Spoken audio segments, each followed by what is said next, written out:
Hello everybody, this is Fernando for the latest Ghosts and Spirits video.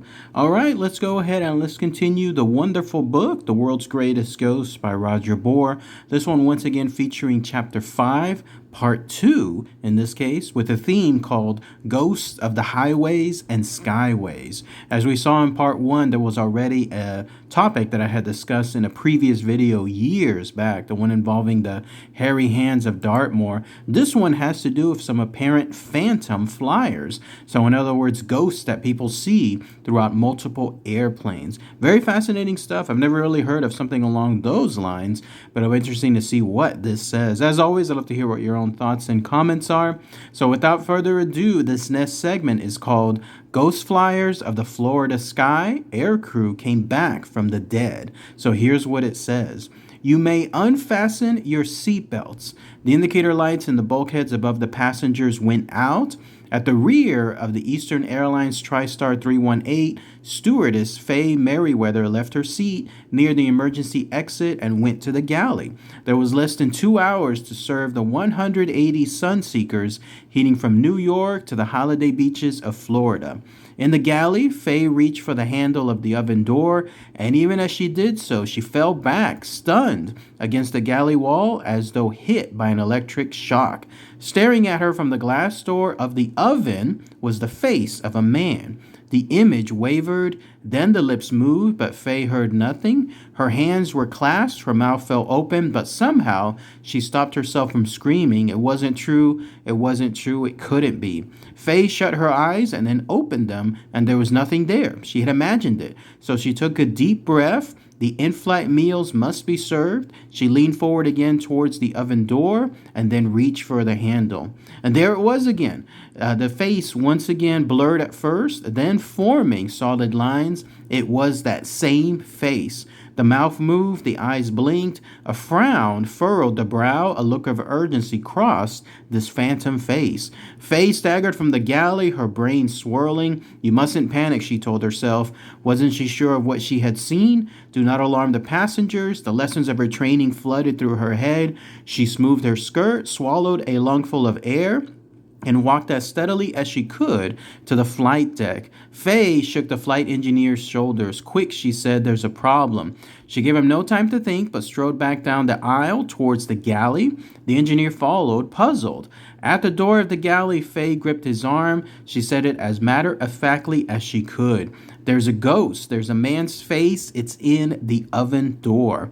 The engineer stepped in front of the oven, leaned forward, and stared into a face he knew. The face of his Eastern Airlines former colleague, flight engineer Don Repo, who had been dead for over a year.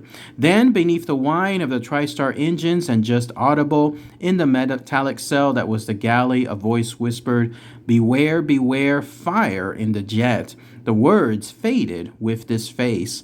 Faye made the report in the unemotive words of unsuperstitious crew members who knew the dangers of the job and were too down to earth to believe in such fantasies. Neither she nor the flight engineer traveled in TriStar 318 once again. Months later, the plane developed engine troubles on a flight to Mexico. It returned to New York for repairs and trials. As it took off for a routine test flight, an engine burst into flames. At Washington's Flight Safety Foundation's records of the Federal Aviation Agency's report on the incident shows that only luck and the skill of the flight maintenance crew got the plane down without any loss of life. Packed with passengers, it could have been a disaster. The startled air crew of TriStar 318 were not the only Eastern Airlines TriStar staff to come face to face with one of the ghost flyers of the Florida skies, spirits who haunted the airline's great planes to prevent horrors like the one that hurled them into limbo. The story began on a warm autumn day in 1972 as the sun glittered on the patchy swamps of the Florida Everglades, and a soft southern breeze gently bent the swamp grass. In the sky above, Captain Bob Loft and flight engineer Don Repo were bringing their Lockheed L-1001 TriStar Flight 401 from New York to Miami to the end of a routine journey. The 167 passengers were ready to fasten their seatbelts.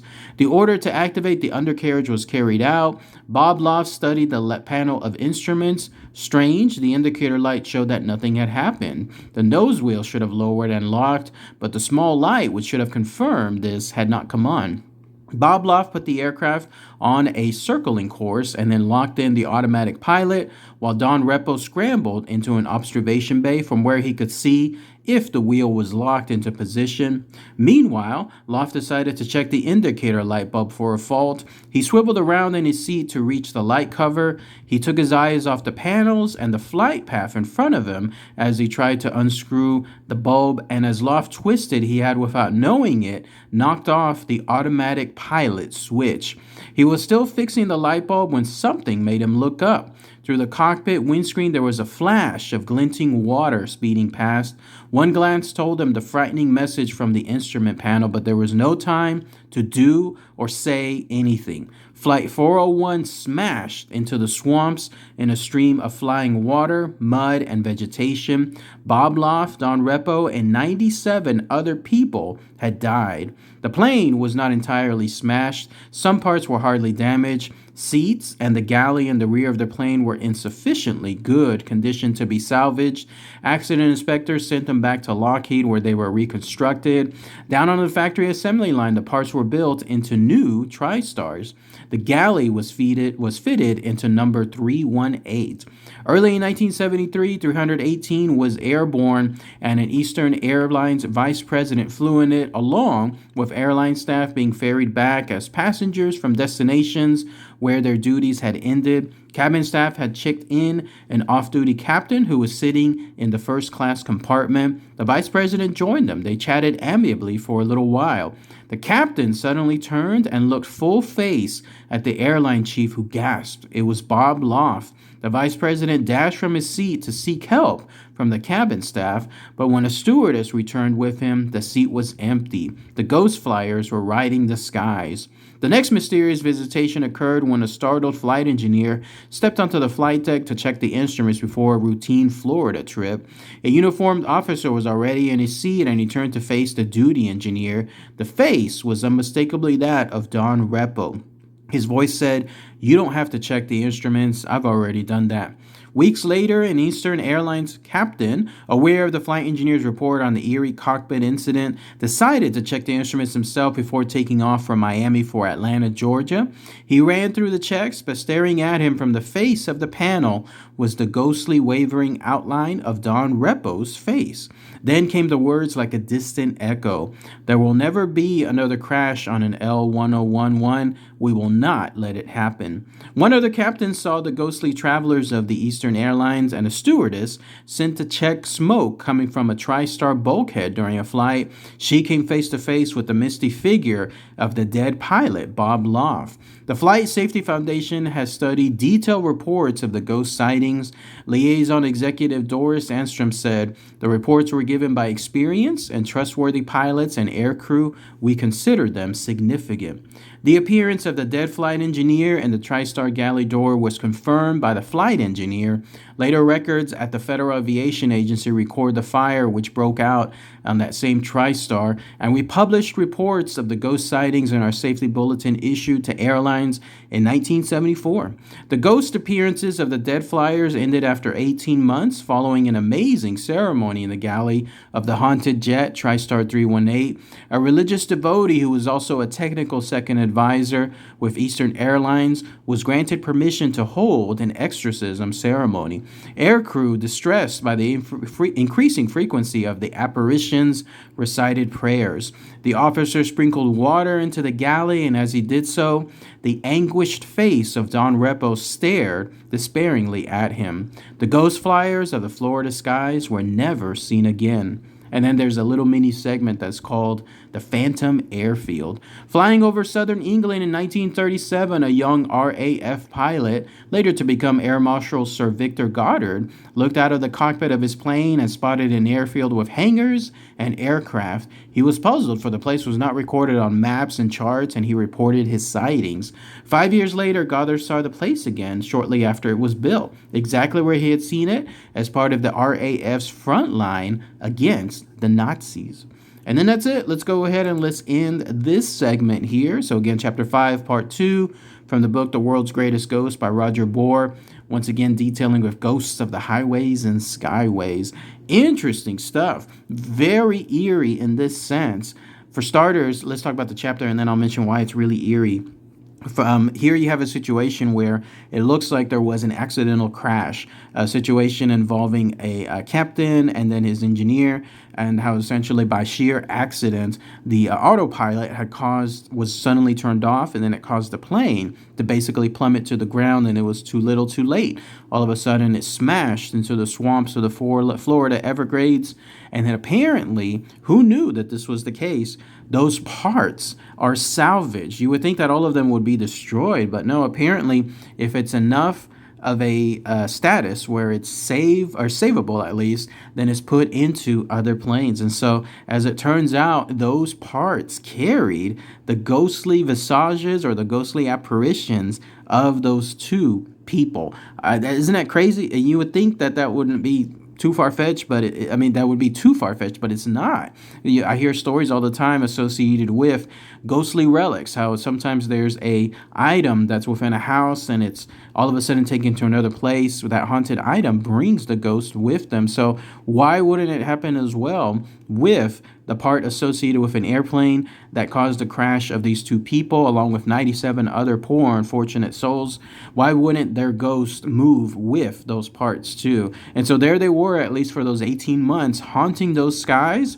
Every time the flight was up in the air, there was a chance that there could have been one of these ghosts there. As we saw, it was listed in the oven, it was within panels. Quite frequent when you think about it too, because you never know when they'll show up. But at least they seemed like they were friendly ghosts, like they were there to create warnings and to also prevent stuff from happening, bad things from happening. It almost made it seem like it was a bad thing that they were exorcised, because they could have prevented other future accidents. Who knows? But that's at least pretty eerie when it comes to that part. Never heard of that. I might put it into a future video sometime soon. Now here's the super eerie part. I was just at a location there in Tyler, Texas for a ghost tour, and this was at a Mineola airport. Apparently, there's an airport there, tiny as it is, it exists. I don't know what they service, probably just passenger planes, like the smallest kind, but it is also haunted. Apparently, the ghost of one of not the captains, but one of the pilots associated with one of these old planes is attached to that plane, and we had some good communications with him. We had a REM pod there. REM pod is one of the most perfect devices of detecting ghosts. It is so strict, like there has to be a ghost literally surrounding it in order for it to happen. So it's not by pure accident. In other words, you have to touch it yourself to make it go off. It is one of the most precise instruments you can use in ghost communications. So it was so crazy to read this story, and how 1 week ago I was at a place that also involved a haunted airplane. So creepy. Now that I think about it, I'm wondering now if it's more of a coincidence or if it's something else afterward. But I'm going to showcase that place too in a future video as well, so be on the lookout for them. But let me know what you guys think. All right, everybody. Thanks again as always. Take care. Bye.